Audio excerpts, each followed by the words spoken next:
Welcome back to another compilation review. This time we're going to be looking at Imagine's Konami Coin-Op Hits. It's a 5-game pack. It's obviously from the second incarnation of Imagine once they were taken over by, or at least the name was bought by Ocean and used primarily for their Konami arcade conversions. So fits really well. There's, as you can see, 5 games on here. We've got Green Beret, Mikie, Yie Ar Kung-Fu. Yie Ar Kung-Fu is what I say. Some people say Yie Ar, which I suppose sounds more like Kung Fu. Yeah, but I still say Yie Ar. Yie Ar Kung-Fu, Ping Pong, and Hyper Sports. It's in a nice double jewel. It's one of the quarterback cases. I do prefer a fullback case myself, but still, that's not bad. It's got a nice artwork on the front that I assume is riffing off a Wurlitzer jukebox. I assume anyway. It's got at the top here, it says Konami's Coin-Op Hits, which confuses a little bit because everywhere else it's Konami Coin-Op Hits without the apostrophe S, which makes it a pain when you're searching sites like World of Spectrum or Spectrum Computing, because they don't find it. If you do Konami Coin-Op Hits, you have to put Konami's, even though I'm pretty sure the game is actually called, is that the right way up? Yeah, Konami Coin-Op Hits. So yeah, nice cover. I like it. It's obviously very similar to the style for They Sold a Million promotion as well. Again, not on the Ocean label, but on one of their imprints. It's got a nice sticker here that says 5 monster arcade hits in this special twin cassette pack. So let's have a look inside and see what we can see. So it's 2 cassettes, of course. The cassettes have got a sticker on with the Imagine logo. This one's got Hyper Sports and Ping Pong. Sorry, Hyper Sports on one side, Ping Pong and Mikie on the other. Nice looking label on there. It's only on the one side, but that's nice. And the same for the second cassette, which has got, if I can read backwards, because my screen's showing it backwards, we've got Green Beret and Yie Ar Kung-Fu. Is that right? Yep, it is. Then on the inside of the inlay, just like on They Sold a Million, we've just got kind of a wasted bit that you're just telling you what it is again. Nothing about the games, no screenshots, nothing like that. And a completely blank back, which just seems like a waste, but I suppose it keeps the costs down. We then have an instruction sheet, which is an odd-sized one, because it's narrow and long. You can see we have English, because this is a dual English and French, as you can see on the back of there, the 2 flags, although Konami Coin-Op Hits is just in English on both, but there you go. So we've got English on one side, French on the other. So we have at the top, we have the instructions for Mikie, then Yie Ar Kung-Fu, then Hyper Sports, then Green Beret. And it's got all the information that you need. It's got all the moves for Yie Ar Kung-Fu. It's got the instructions for Mikie, and when we get to that, you'll realise why I really needed those.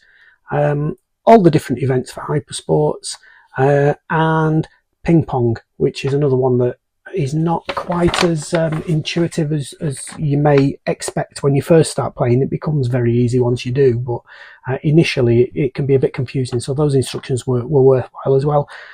Yeah, so it's nice. It's got a box art for each of the games, or is it just the 2 games?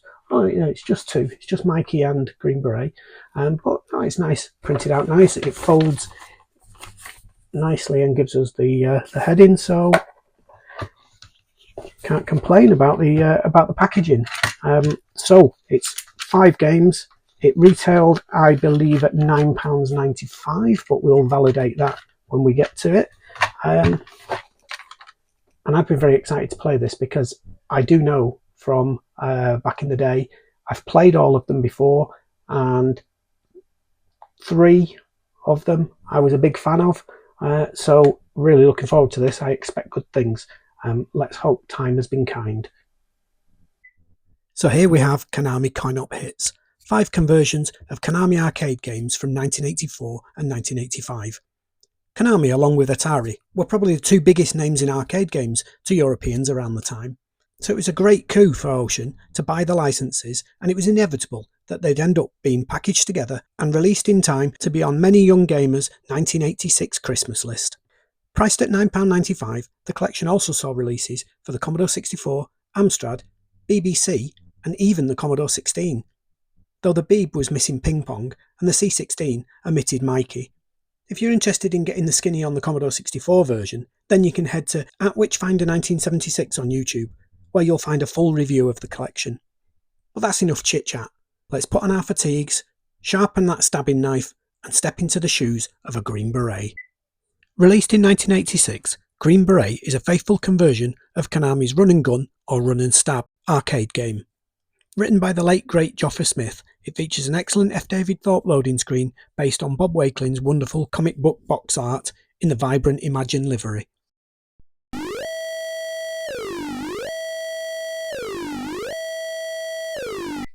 The aim of the game is simple: battle your way through 4 levels of enemy soldiers and bosses to rescue the 4 captured POWs. But with just your trusted Bowie knife, it isn't going to be easy, and Joffer Smith has done an amazing job of replicating the arcade's look, feel and difficulty. There are varied enemies to dispatch along the way, each with their own abilities. I've called the standard soldiers Biggles due to their large flight jackets, and they just run at you, and if they touch you, then it's one of your 3 lives lost. The lives being depicted by the hammer and sickles at the top left, which is an odd choice, as that would suggest that you're a Russian, when in fact you're a US Green Beret fighting the Russians. Other enemies include bouncing Biggles, who take a run-up before attempting to deliver a flying kick to your face, Rambos, who not only carry a weapon and can take potshots at you, they also follow you up and down ladders. Then Jean-Claudes carry weapons, so dispatching them is worthwhile, as you can pick up their dropped flamethrowers, rocket launchers and grenades. And later on, you'll encounter parachute Biggles and copter commandos who fly onto the screen. We also have Mort, who fires mortar bombs at you, and Johnny Flame, the final flamethrower wielding boss. In fact, the only enemies not included in the Spectrum version are the creepy crawlers, who commando crawl along the ground and need to be killed with a crouching stab. All 4 levels are here: the base, the harbour, the bridge and the compound, with accurate layouts and mine placements, apart from missing some of the higher platforms in a few places. The graphics are excellent, and whilst there's no in-game music, the functional sound is done well. Green Beret is one of Joffer Smith's finest moments, and despite its maddening difficulty, I played it over and over for this review without ever getting close to a rage quit, and that's got to be an achievement in itself.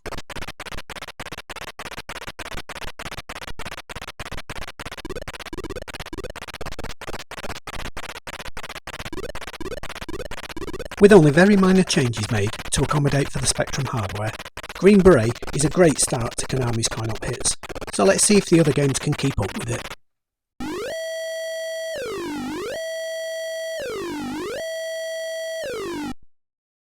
Yie Ar Kung-Fu, or Yak-Fu as it's sometimes affectionately known, was Konami's attempt to bring the Bruce Lee martial arts movie to the arcades. You play as Oolong, a name I can't say without thinking of Jeff Wayne's War of the Worlds.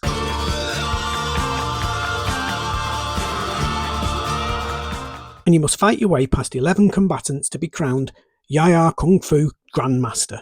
The Spectrum version reduces the fighters to 9 and gets off to a very inauspicious start with a lazy loading screen that's really out of character for an Ocean or Imagine release. And the in-game presentation is also a little bland, with a very simple menu, but you do get some nice start and end jingles, and it's the gameplay that matters most. With a nice colourful backdrop, Yie Ar Kung-Fu eases us in with a fight against the large Butchu. And with 5 lives you should expect to make good progress, especially as a new life is given for every 20,000 points gained.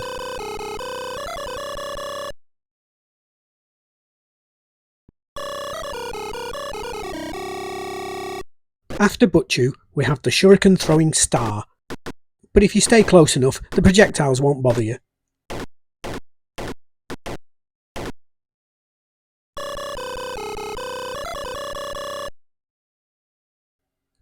Then comes Nuncha with his nunchucks.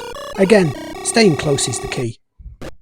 Yie Ar Kung-Fu was the first arcade game to eschew the usual hit points mechanics in favour of a health bar, which definitely helps you when you get stuck in limbo where the larger opponents have a long enough reach to score, but you don't.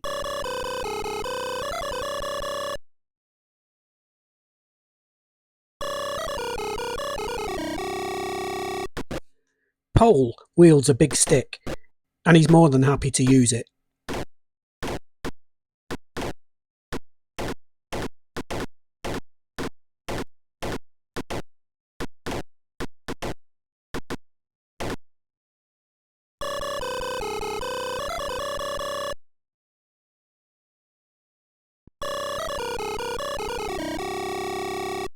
Then we move to the temple's courtyard and meet Club, who has a shield to go with his weapon, but I don't think he actually uses it.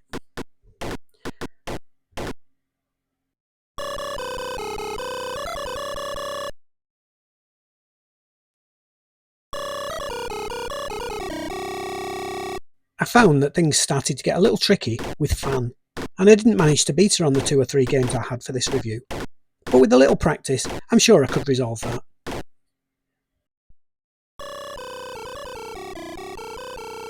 With its 16 fighting moves available, 8 kicks and 8 punches, switched between by using the spacebar, the game is engaging, though the low skill level and generous lives means that some may tire of it a little too quickly. But my biggest issue is with the speed. As a standalone fighter this is perfectly good, but as a conversion of the super fast arcade game it's a little disappointing.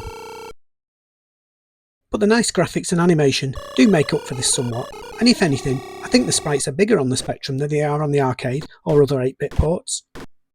And that means that this conversion stacks up really well against its Spectrum contemporaries, like Exploding Fist or International Karate.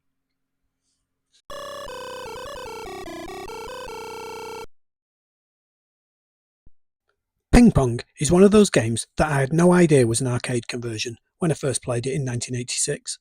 But the game was another example of Konami innovating in the arcades, as Ping Pong was the first attempt to translate table tennis faithfully into pseudo 3D rather than the flat 2D bat and ball Pong type variants.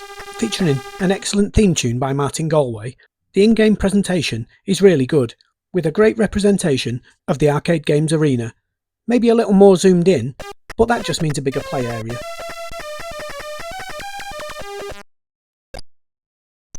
The nicely animated bats are missing the hands from the other versions, but I much prefer this, as the decapitated hands holding the bat in a strange grip on the arcade and some other 8-bits always does look a bit odd.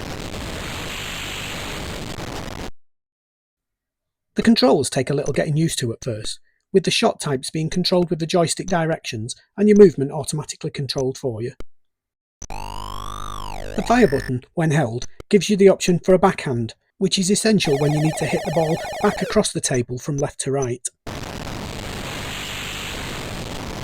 There are 5 skill levels, and against the CPU on the early levels, the computer is more often than not susceptible to a smash. But as the game is high score based, and you score points for every hit, keeping a rally going can be beneficial too. And with the 5 skill levels, high score element and essential 2-player mode, this makes Ping Pong a superb sports sim for the time, and despite the overly aggressive crowd noises, the sound too is of a good standard.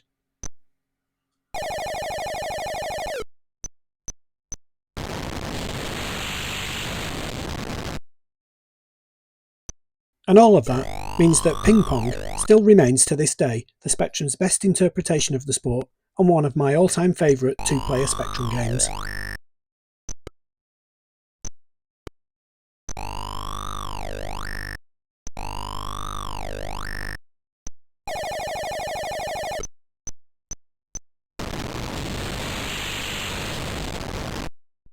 And now for something a little different, a Japanese take on an American high school romance.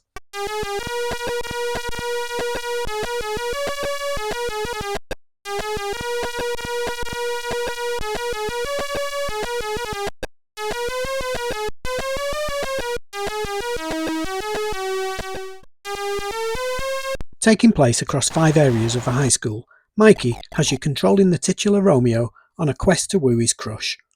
To do this, you must collect all the hearts from each room to spell out parts of your love letter, and then meet her in the gardens for a snog. In the first level, you must traverse the classroom collecting hearts from under desks, but you'll have to hit-whack your classmates to free up the desk first, and watch out for the teacher who's determined to punish you for being out of your seat. You can get a temporary reprieve by sitting at an empty desk, but rest too long and he may just throw his false teeth at you. Between each level is a corridor scene. Get to the correct door without getting caught by the janitor to launch the next level, or try opening some of the other doors for a few surprises. Level 2 is the locker room, and this time the hearts are collected by shouting into the lockers. There are more enemies chasing you on this level, but you can grab basketballs from the magenta tubs to throw at them. Hit one and they'll stand still bouncing the ball for a few precious seconds.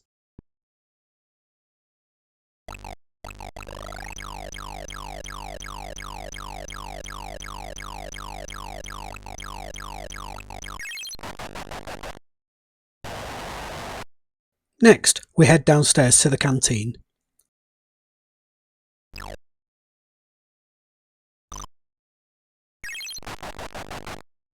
In here, you have to collect the scattered hearts, but also shout towards the table to get the additional hearts.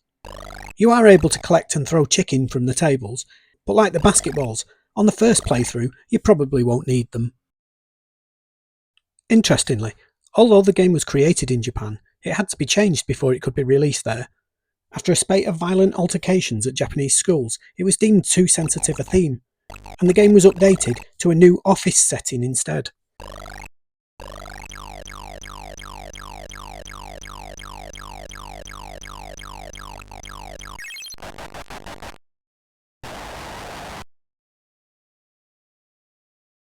Down another flight of stairs and we get to the gym, where the cheerleading squad are practicing their routine.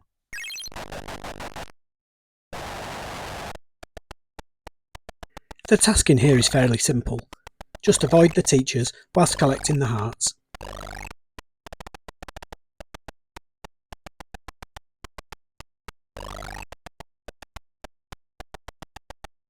But don't get too close to the pirouetting girls. If they crash into you, you'll be stunned for a short period.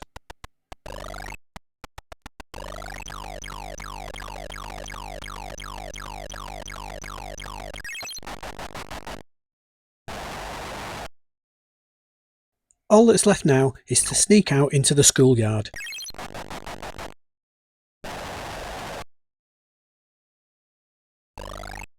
And once again, it's a simple case of collecting hearts while avoiding the grumpy janitors.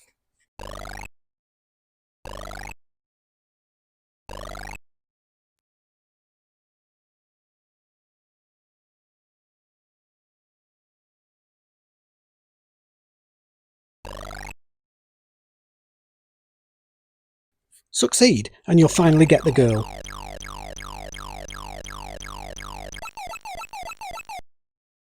The game then loops back to the beginning, but with a higher difficulty as you no doubt try to woo another completely different girl.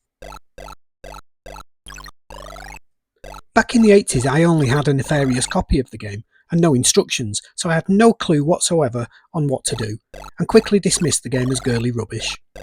But getting to know it now, 40 years on, I can see that I made a huge mistake. The game's great fun, has nice cartoony graphics and a superb theme tune.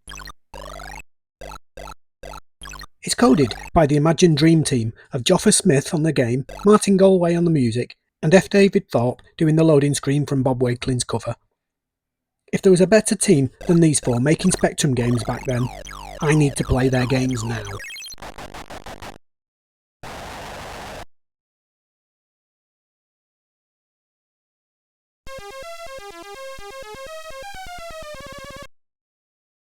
The third of the Joffa Smith coded titles in this pack is Hypersports, and I should probably declare now that it's my favourite multi-event sports game and one of my most fondly remembered games of the 80s.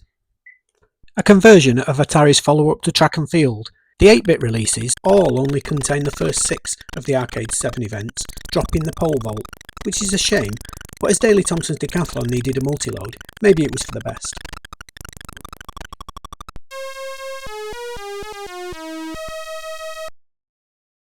The first event is swimming, and it's your classic joystick waggler or button masher.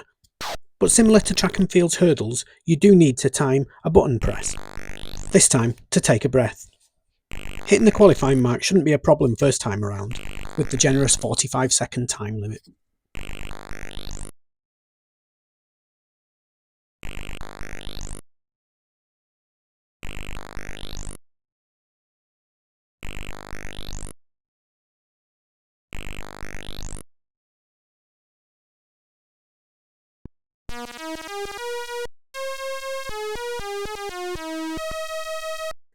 Next up, we've got skeet shooting, a simple concept that has more similarities with a rhythm action game than a sports title, as you time your shots by pressing left and right when a skeet reaches your automatically aiming crosshairs. Again, hitting the qualifying score shouldn't be too hard, but getting the elusive perfect score, that'll take some practice.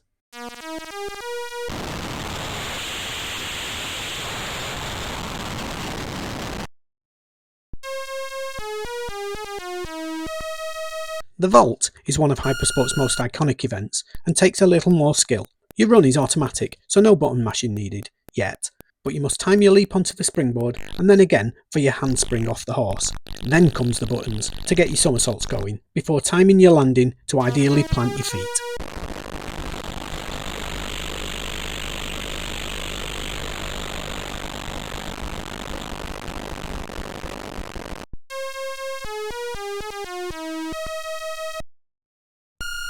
In the archery, you must first determine the wind speed, and then time your limited arrows to hit the moving target. Your accuracy is shown on the zoomed in target in the top right, and a 5% angle is ideal. But I'm not sure what that relates to in real life, though I don't think there are any moving target archery events in real life either.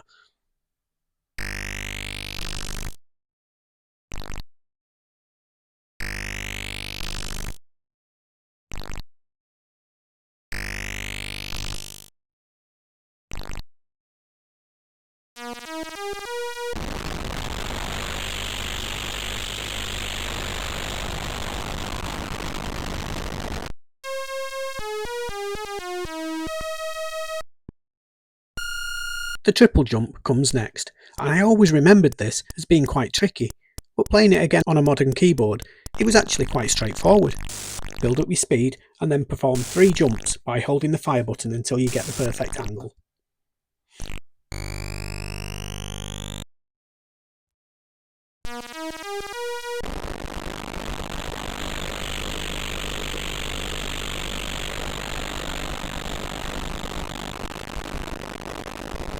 Finally, we've got the weightlifting, and this is the real stamina test.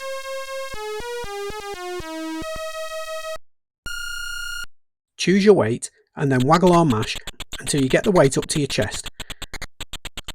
And when your character flashes, you need to press the button to jerk the weight and keep waggling to get it over your head. Keep it up for a count of 3 and you're done. Though you do get 2 goes, so save a little energy.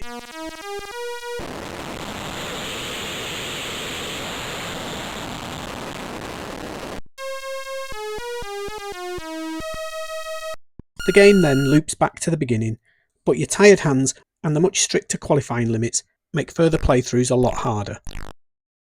Despite only 6 events, Hypersports represented a high point for the multi-event sports game due to its single load, colourful graphics and varied events. And there isn't a single event that I tire of. Well, I suppose technically, maybe the weightlifting after a really long session on the game.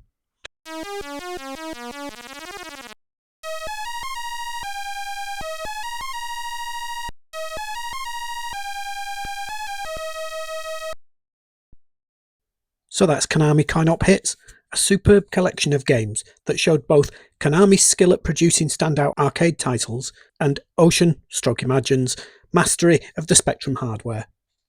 There were no magazine reviews of this collection, but 4 of the 5 games did receive the coveted Crash Smash amongst other awards, though it's surprising to find that Green Beret was the only one to miss out, getting tantalisingly close with 88%. I found the game to be as arcade perfect as we could ever hope to get on the Specky, and I'm going to score it 9 out of 10. Yie Ar Kung-Fu is for me the weakest of the 5 games, but that's only in comparison. Judged on its own merits, it's a great little fighting game that added something different to the genre, and I'm going to score it 7. Ping Pong was, and still is, the best 8-bit table tennis game out there, and that gets 8. Mikie was the biggest surprise for me, and I enjoyed it far more than I was ever expecting to, so that gets 8 as well. And finally Hypersports, simply one of the best games on the spectrum full stop, 9 points. Which means the average game score for Coin-Op Hits comes in at 8.2. In terms of its packaging, the double dual quarterback case and inlay are almost identical to those in They Sold a Million. The instruction sheet is clear, uses an appropriate font size, and I really like the jukebox style artwork, so I'm going to give that 8 points. The game's received a total of 41 points from a purchase price of £9.95, and that works out at 24p per point, so that's enough for a value for money score of 8. And after a lengthy VAR check, we find that Konami's Coin-Op Hits scores a total of 81.2% and getting itself a ZXCCC Mega Hit Award in the process. Looking at the league table, and we can see that there's a new sheriff in town, as KCH goes straight into the top spot, usurping They Sold a Million. In the Constructors' Championship, Ocean's 3 games in the top 4 still doesn't get them pole position, due to the heavy drag from They Sold a Million 3, though that US Gold score is surely going to come down as more of their compilations are reviewed. And now, a very short musical interlude while I share my thanks to the resources used in making this video. But I'll be back in 30 seconds with the 8th instalment of my Cascade Cassette 50 reviews.